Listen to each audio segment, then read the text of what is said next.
Now, for decades, one partnership has shaped the politics of the entire West Asia more than almost any other: the partnership between the United States and Israel. No matter which party ruled Washington, Republican or Democrat, America always stood firmly behind Israel. Billions of dollars in military aid, advanced weapons, intelligence sharing, and diplomatic support made this one of the strongest alliances in the modern history. But now, reports suggest that small cracks could be appearing in that particular relationship. Ladies and gentlemen, according to recent reports, differences have emerged between Washington and Tel Aviv over the ongoing negotiations with Iran. In fact, the US Vice President, Mr. J.D. Vance, he reportedly criticized Israeli leaders for publicly attacking the US President, Mr. Donald Trump's diplomatic efforts with Tehran. In fact, he reminded Israeli officials that the US has been Israel's strongest supporters for decades and warned against undermining that partnership. However, several analysts, they believe that these disagreements should not be taken for a major policy shift because American military and financial support for Israel that continues unchanged. The story, it's important because the world often assumes that America and Israel always speaks with one voice. But international diplomacy, that's really that simple, right? Even close allies disagree behind closed doors. Sometimes they disagree on military strategy, sometimes they disagree on diplomacy, and sometimes they disagree on the timing here. Here, experts say that the United States wants to keep diplomatic channels with Iran open while also maintaining pressure on Tehran here. However, Israel has repeatedly warned that Iran's nuclear program that remains its biggest security concern. That particular difference in approach, it has kind of created fresh debate now. Should diplomacy continue, or is stronger military pressure the only solution here? Well, political analysts believe that these public disagreements may appear very dramatic, but the larger strategic partnership between Washington and Tel Aviv, that remains extremely strong.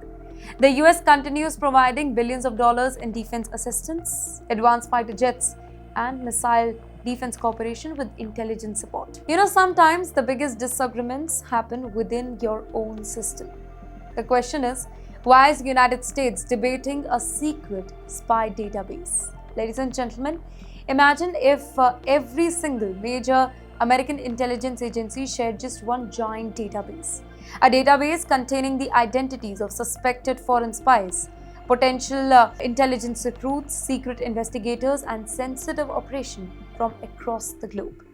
Here, supporters say that it would make America safer, but critics, they say it could become one of the biggest intelligence risks in modern history.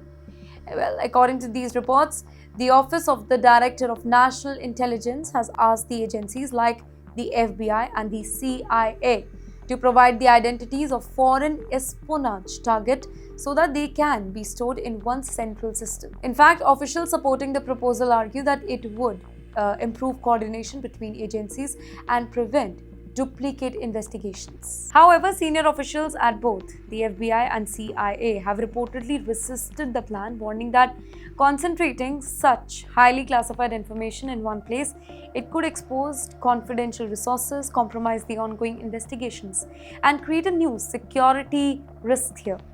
In the meantime, supporters believe that modern threats have now changed. Today, espionage that is no longer limited to secret agents exchanging documents in dark alleys. Cyber attacks, artificial intelligence, encrypted messaging platforms, financial transactions, and social media have become part of modern intelligence operations. Well, to respond effectively, agencies need faster access to the information now. But critics see another danger here. Well, if one central database is ever hacked, or if confidential information leaks, years of intelligence work, it could disappear overnight. Resources could be exposed, operations could be failed, lives could even be put at risk here. And this debate, it also raises a larger question here. How much information should government collect? And once they collect it, who should be allowed to access it? Well, as technology becomes more and more powerful, governments around the globe are facing the same challenge, finding the balance between national security, privacy, and protecting highly classified information here.